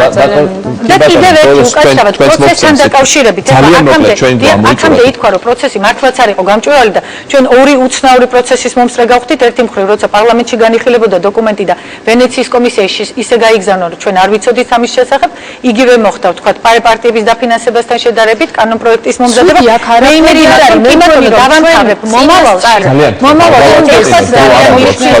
ამ პროცესის გამჭვირვალობა ერთი ტიპი დავამთავრებ თუ შეიძლება ეს პროცესი მომავალში რო იყოს გამჭვირვალობა კონტროლის პალატაზე ჩვენ არ გვილაპარაკია ეს იქნება მარეგულირებული ორგანო მე ვთვლი რომ კარგი იქნება რომ კონტროლის პალატის ფუნქციები და შემდგომში მისი დაკომპლექტების წესი და ასე შემდეგ არ იქნეს ასევე ვთქვათ მიღებული ერთი კონკრეტული ძალის მიერ და CSKOS კონტროლის პალატა სამწუხაროდ ამისთვის აღარ დაგვჭა ქაბატონინო დრო ბატონო მე არ დაგისვამ შეკითხვას აზრის გამოთქვა იქ სურთ იმიტომ რომ ძალიან ცოტა დრო გვაქვს მე მგონი რომ ეს დისკუსია რაზეც არის მამცირებთან დაკავშირებით აქ მაინც რაღაც კონსტიტუციის მიღწევა შესაძლებელია მიუხედავად იმისა რომ თქვა თუ იურიდიულ პირთა დაფინანსების საკითხზე მე მაინც ჩემაზე ვჩები რომ მგონია რომ თუ აკრძალული იქნება გამჭვირვალობის თავზეთ ეს უკეთესი იქნება დაუბრუნდები ისევ იმ პრობლემას და ვიტყვი რომ რაც თქვენ რაზეც გამეცით პასუხი ესე მარტივად არ არის საქმე ანუ საუბარი ის რომ რაღაც პოსტულატების ჩაწერა შეიძლება კანონში და ამის ეს მოგცემ საშუალებას რომ გავაკონტროლოთ თუნდაც ფულის წყაროები ეს ადვილი არ არის იმიტომ რომ ფულის გაკონტროლება არ არის ესეთი მარტივი და მე შეიძლება შეიძლება მოვიყვანო მილიონი მაგალითი მაგრამ შეიძლება მოვიყვანო რამდენი მარტივი მაგალითი მაგალითად ამ ადამიანს ყავს დღეს 12 მრჩეველი ამ ადამიანს შეიძლება დაიქირავოს ძალიან მარტივად 1.200.000 მრჩეველი და მისთვის ეს არ იქნება პრობლემა და ეს იქნება გაფორმებული ძალიან იურიდიულად ძალიან ნორმალურად ანუ არანაირი პრობლემა არ იქნება სამართლებრივად რაიმე საფუძვე რომ მასე და ამის საშუალება არ იქნება და ეს შეიძლება იყიდოს ხმები ამ ადამიანს ჩვენ ყავს ძალიან ძიმე სოციალურ-ეკონომიკური ფონი და ამ ფიზიკურმა პირებმა როგორც ფიზიკურმა პირებმა შეწირონ მაშინ და ეს პრობლემა მოგვარებული არ არის ამაშია საქმე თუ თქვა ამ მე ვსაუბრობ პარტიის დაფინანსებაზე არამედ პარტიის დაფინანსებაზე მე ვსაუბრობ პარტიის გარეშეც შეიძლება ამ ადამიანმა ხმები იყიდოს ამ გონია რომ ამაში არის მთავარი პრობლემა ჩვენ გვყავს დაახლოებით მოსახლეობის ნახევარი ცხოვრობს იცით სოფლად ხო ეს არის დაახლოებით 700.000 ოჯახი ამ ადამიანს შეუძლია აიღოს და უყიდოს თითო ოჯახს თითო ტრაქტორი ისე რომ ეს არ გააკეთოს თავის სახელით და ვერასოდეს თქვენ დოკუმენტალურად ვერ დაამტკიცებთ რომ ეს არის ივანიშვილის მიერ ნაყიდი ტრაქტორები. ვერასოდეს ვერ დაამტკიცებთ, ეს შეიძლება დააკეთოს ვიღაცა მესამე ან მეოთხე შუალედური პირობის. არ მეძლის მამინდა რომ არსებობს უამრავი გზა იმისათვის რომ ადამიანმა ეს ფული გამოიყენოს და იყიდოს უბრალოდ ხმები. და მგონია რომ ამაზე არის აუცილებელი საუბარი. ბევრი ფული ან თქვენ რას ამბობთ რომ ვერ უნდა დახარჯოს. ხადი ახლა მეც აცევა და უბრალოდ ეხლა არსებობს ბევრად პრობლემა. ამ ადამიანს რო კონდეს 1.5 მილიონი თუ აქვს ადამიანს ბევრი, ანუ ვერ უნდა დახარჯოს ყველა. არა, უნდა არსებობდეს ლიმიტი, ისი დახარჯოს შეიძლება და ეს არის ნორმალური, ეს არის ცივილური. არ შეიძლება ადამიანს რომელსაც აქვს ქონება, რომელიც არის ჩვენი ქვეყნის მშპ-ს ნახევარი, ეს ფული გამოიყენოს იმაში რომ მოიგოს არჩევნები. ესეთი რამე დაშლილი არის არც ერთ ქვეყანაში. არც ერთი ნორმალური ცივილი ქვეყანა ამას არ მიიღებს. აქ არის ამის საფრთხე. ამ ადამიანს როგორ ის 1 მილიონი ან 5 მილიონი ჩვენ შეიძლება დავაკონტროლოთ თუ დახარჯოს 5 მილიონზე და შეიძლება დასვა კითხვა რომ საიდან მოიტანა ეს ფული. როცა Forbes იძახის რომ ამ ადამიანს აქვს 5 მილიარდი ნახევარი დოლარი, ამ შემთხვევაში შენ ასეთი კითხვის დასვის საშუალება უბრალოდ არ აქვს. ამ ადამიანს შეიძლება დახარჯოს განუსაზღვრო რაოდენობის ფული და ამ ფულის წყარო რა იქნება ეს იქნება მისი საკუთარი ფული თუ საიდან მოიტანს ამ ფულს ჩვენ ამას ვერასოდეს ვერ გავარკვევთ. ამიტომ მე მგონია რომ ამას ვერასოდეს სერიოზულად მიუდგეს როგორც სამოქალაქო სექტორი ისე ჩემს არის ხელისუფლება და გონია რომ არასერიოზულად უდგებით დღეს. ბატონზე მოკლე რეპლიკები შემოვიფარგლები აქ პრინციპში ამომწურავად გამოითქვა აზრი ნინოს გამოვეხმაურები რომ რა თქმა უნდა ამ კანონ პროექტის ფარგლებში ნამდვილად ვერ იქნება განხილული და გადაწყვეტილი ის მრავალი პრობლემა რომელიც ჯერ კიდევ არსებობს როგორც მთლიან პოლიტიკურ სისტემაში ასევე საარჩევნო კანონმდებლობაში და საარჩევნო გარემოში მათ შორის ადმინისტრაციული რესურსის საკითხი თუმცა ასევე დავეთანხმები ბატონ ოთოს რომ ეს არ უნდა იყოს იმის მიზეზი, რომ ამ კანონზე არ ვიმსჯელოთ და ეს კანონი არ მივიღოთ რაღაცა ფორმით. პირიქით მე ვიტყოდი, რომ ასევე უნდა ვიმსჯელოთ იმ საკითხზე, ადმინისტრაციული რესურსის საკითხზე, რომელიც აბსოლუტურად ლეგიტიმურად ასევე დგას. რაც შეეხება იურიდიული პირების მიერ პარტიათა დაფინანსებას, ნუ პრინციპში აქ მაინც ერთგვაროვანი მიდგომა, რომ ჩამოვაყალიბოთ რა უფრო ტრანსპარენტულია, უმჯობესი იქნება, იმიტომ რომ მაგალითად მედია საშუალებების შემთხვევაში ყველა იმაზე საუბრობს, რომ შეუძლებელია დავადგინოთ, ვინ არის იურიდიული პირის უკან და შესაბამისად ჩვენ არ გვინდა და არ მიგვაჩნია იურიდიული პირი ტრანსპარენტულად ამგვარ გარემოში. პრინციპში მე ვიზიარებ ამას, იმიტომ რომ მართლაც შესაძლებელია იურიდიული პირის უკან იდგეს როგორც სახელმწიფო, ასევე ისეთი სტრუქტურა, რომელსაც ვერასოდეს რომლის იდენტიფიცირება ვერასოდეს ვერ მოხდება. შესაბამისად, საბოლოო ჯამში ის რომ მოხდეს შემოწირულობების განხორციელება საქართველოს მოქალაქე ფიზიკური პირების მიერ, ამაში არსებით პრობლემას მე ვერ ხედავ. ერთი თუ შეიძლება ძალიან მოკლედ, რაც შეეხება პროცედურულ მხარეს, მე ცხადია ხა პოლიტიკურ განცხადებებში და პაიხრობაში არც და ვერც ჩავებმები, მაგრამ როგორც პრაქტიკოსი იურისტი გეტყვით ამასთან დაკავშირებით, რომ ასეთ ადრეულ ეტაპზე კონკრეტული საკანონმდებლო აქტის განხილვა იშვიათად იწყება ხოლმე და მხოლოდ მივესალმები იმას, თუ მხარეები ჩაედმებიან და მაქსიმალურად მიიღებენ მონაწილეობას. გასაგებია, თუ გსურთ აზრის გამოთქმა, თუ არა გაბატონჩიორა, თქვენ გსურდათ რაღაცის თქმა და დაასრულოთ. თუ შეიძლება მანდ ერთ წინადადებას ვიტყვიროთ, შეიძლება შემდეგ ალბათ სურვილი ექნება, რომ ამასთან დაკავშირებითაც გააკეთოს კომენტარი. ანუ ისევ მინდა მიუბრუნდე იმ იურიდიული პირების საკითხს, რომლებიც ასევე არასამთავრობო ორგანიზაციად ნებისმიერი იურიდიული პირის საკითხს, რომელსაც შეიძლება შეეხოს ყველა ის აკრძალვა, რაც ეხება პოლიტიკურ პარტიებს, თუ კი დადგინდება რაიმე პირდაპირი ან არაპირდაპირი კავშირი პოლიტიკურ პარტიებთან. ანუ აქ ნამდვილად თუ კი არსებობს და ჩვენ გვახსოვს ისეთი შემთხვევები არსებობდა, როდესაც პოლიტიკური პარტია აფუძნებდა არასამეწარმო იურიდიულს, ანუ NGO-ს და შემდეგ ამ NGO-ს მეშვეობით გვერდს უვლიდა, ასე ვთქვათ, იმ ლიმიტებს, რა ლიმიტებიც კანონით იყო გათვალისწინებული. ეს არ არის ისტორია, ეს არ უნდა ხდებოდეს და ამისი შეზღუდვა მართებულია, მაგრამ ის რეგულაცია, ის ფორმულირება, რაც დღეს არის პროექტში მოცემული, არის ძალიან ბუნდოვანი. ანუ როგორი ვადგენთ პირდაპირ ან ზოგადი და ბუნდოვანი შესაბამისად. პირდაპირი ან არაპირდაპირი რეკომენდაციის და ბუნდოვანი არ არის. მინისტრთა რეკომენდაცია არის ძალიან ზოგადი აქტი, რომელიც არის ძალიან ზოგადი რეკომენდაცია და ამის პირდაპირ გადმოღება მართებული არ არის, იმიტომ რომ ის პირდაპირ კანონის მუხლად ვერ იქცევა. ამას სჭირდება უფრო დეტალური, უფრო ნორმალური რეგულირება. ანუ ამ შემთხვევაში აუცილებელია, რომ იმისთვის შეიძლება რომ ძალიან სერიოზული პრობლემები შეიქმნეს. შეიძლება ხელისუფლებას ჰქონდეს იმის ბერკეტი, რომ ნებისმიერ ორგანიზაციას მიაწევოს პოლიტიკურ პარტიასთან αφილიაცია და ამითი შეეზღუდოს მას ყველანაირად საქმიანობა და ძალიან სერიოზული პრობლემები მოგახსენებთ მე ძალიან მოკლედ პირველი რაც უნდა აღინიშნოს არის ის რომ ბატონ ზაზას აბსოლუტურად დავეთანხმები ეს არის ნამდვილად უპრეცედენტო შემთხვევა როდესაც კანონპროექტი ინიცირებამდე ხდება საგანი ძალიან ფართო განხილვის, როგორც არასამთავრობო ორგანიზაციებთან, ასევე პოლიტიკურ პარტიებთანაც და ეს მხოლოდ მისასალმებელია. ჩვენ გვაქვს მთელი დრო, სანამ იქნება ვენეციის კომისიის დასკვნა, ზუსტად იმისთვის, რომ მივცეთ საშუალება იმ პარტიებს, რომელმაც თავიანთი ნებით უარი თქვეს დიალოგში მონაწილეობაზე სხვა პოლიტიკურ პარტიებთან, საარჩევნო გარემოს გაუმჯობესებაზე, რომ გქონდეთ შესაძლებლობა და დააფიქსირონ თავიანთი პოზიციები. სამწუხარო არის, მაგრამ დღევანდელმა შეხვედრამ და ამ დებატებმა მე არ მომცა შესაძლებლობა გამეგო რეალურად რა პრობლემა აქვს ბატონ გია ცაგარეიშვილს ამ კონკრეტულ კანონპროექტთან დაკავშირებით თქვენ თუ არ გინდათ რომ დაფინანსება იყოს გამჭვირვალე თქვენ თუ გინდათ რომ კანონში იყოს არსებული ხარვეზები რომლებიც აძლევს კონკრეტულ პირებს შესაძლებლობას რომ გვერდი აუარონ კანონის ჩანაწერებს ასეთ შემთხვევაში ჩვენ ვერ შევთანხმდებით იმ შემთხვევაში თუ კი თქვენი მიზანი ემთხვევა აი აქ წარმოდგენილი საზოგადოების მიზანს რომელიც არის მეტი გამჭვირვალობა პოლიტიკური პარტიებისა ჩვენ რა თქმა უნდა მზად ვართ თანამშრომლობისათვის შემდგომ ეტაპზე ბოლოს რაც მინდა დავამატო, ალბათ უფრო მნიშვნელოვანი არის კითხვა დავსვათ იმაზე, ეს ცვლილებები რას გამოიწვევს, შეამცირებს თუ გაზრდის, ვთქვათ, ერთიანი ნაციონალური მოძრაობის თუ ოპოზიციის პარტიების დაფინანსებას. ხო, ალბათ ეს უნდა იყოს ყველაზე ესეთი კითხვა რა. პასუხი რომ არც ერთს არ იზამს, უბრალოდ არც გაზრდის და არც შეამცირებს, იმიტომ რომ ვინც არიან დაფინანსებლები პოლიტიკური პარტიებისა, ბუნებრივია ისინი დარჩებიან და ახალი რომელიც აქამდე არაფინანსებდა არც ერთ პოლიტიკურ პარტიებს ვერ გაჩნდებიან ამ კანონით. ამ კანონის მიზანი არის მარტო მეტი გამჭვირვალობა იმისთვის, რომ საზოგადოება მიცოდეს, როდესაც მიდის არჩევნების დღეს და აძლევს ხმას კონკრეტულ პარტიას ვინ დგას ამ პარტიის უკან? საიდან მოდის ფული? ბოლოს მინდა ქალბატონ თამარსაც ვუპასუხო აი ამ იურიდიულ პირებთან დაკავშირებით, ბუნებრივია ჩვენი ვალდებულება არის განვითვალისწინოთ მე-6 მუხლი კონკრეტულად ევროპის საბჭოს მინისტრთა კომიტეტისა, რომელიც ამბობს, რომ როგორც პირდაპირ, ასევე არაპირდაპირად დაკავშირებული იურიდიული პირების საქმიანობაზე უნდა გავრცელდეს იგივე შეზღუდვები, მაგრამ ეს შეზღუდვები რა არის?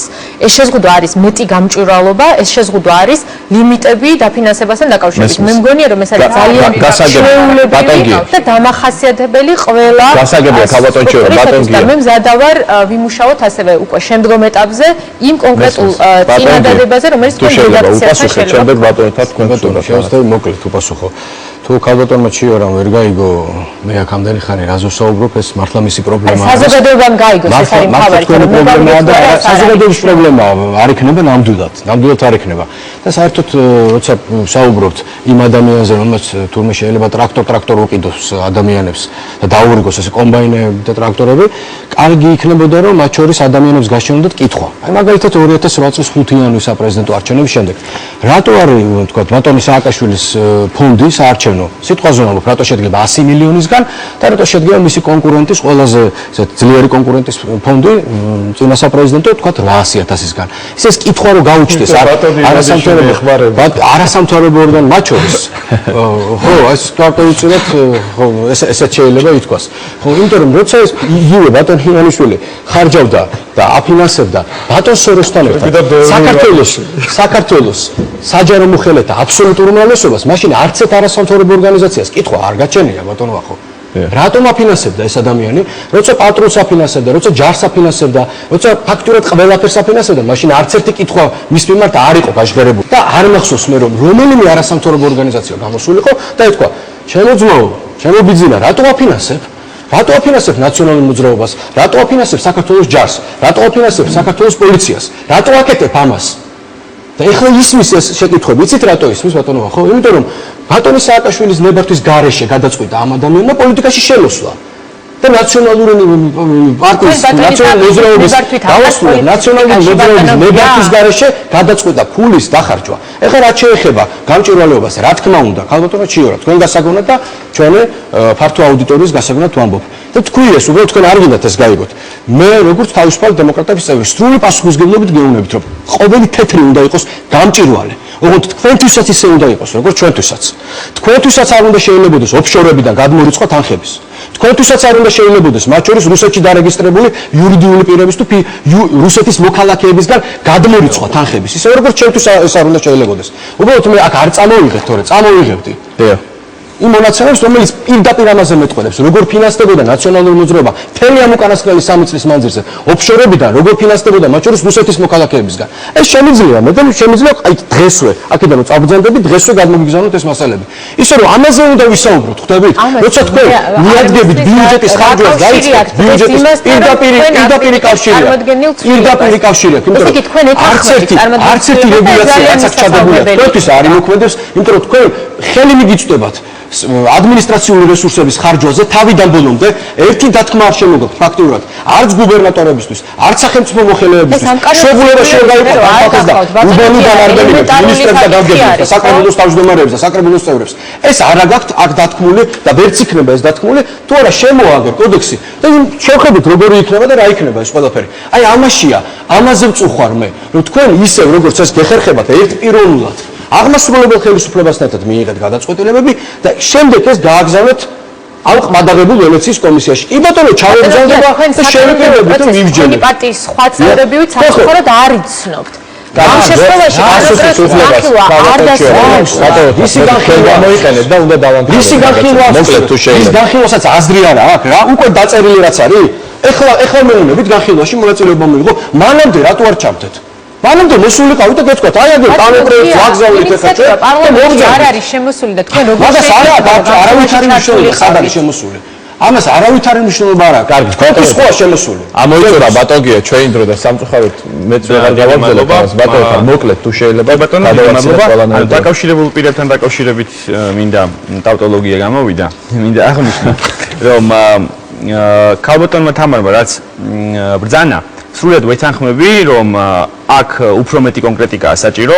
ჩვენ კანონპროექტში შევთავაზეთ ესეთი რეგულაცია, რომ პირდაპირ ან არაპირდაპირ დაკავშირებულად ითვლება იურიდიული პირი, თუ მისი ხარჯები პირდაპირ უკავშირდება პოლიტიკური პარტიის მიზნებს. ეს არის ესტონური რეგულაცია, რომელიც ჩვენ ასე ვთქვათ მოვიძიეთ, როდესაც გავაკეთეთ შედარებითი ანალიზი, თუმცა აქვე უნდა აღინიშნოს, რომ ეს პროცესი მიმდინარეობს, ჩვენ მივიღეთ საბჭოს ხდომაზე ქალბატონმა ეკაფოფხაძემ წარმოადგინა შენიშვნები, რომელიც შევიტანეთ ჩვენ კანონ პროექტში, რაც შეეხება ამ დაკავშირებულ პირებს, ჩვენ უთხარით არასამთავრობო ორგანიზაციებს, რომ წარმოედგინათ ალტერნატიული ვერსია, რომელიც დაარეგულირებდა ამ საკითხს, მაგრამ საკმაოდ უცნაური განცხადება გაკეთდა საბჭოს ხდომაზე, სადაც არასამთავრობო ორგანიზაციების წარმომადგენლებმა განაცხადა, რომ ჩვენ არ შემოგთავაზებთ ალტერნატივას, მაგრამ მაინც შევეწინააღმდეგებით ამ რეგულაციას.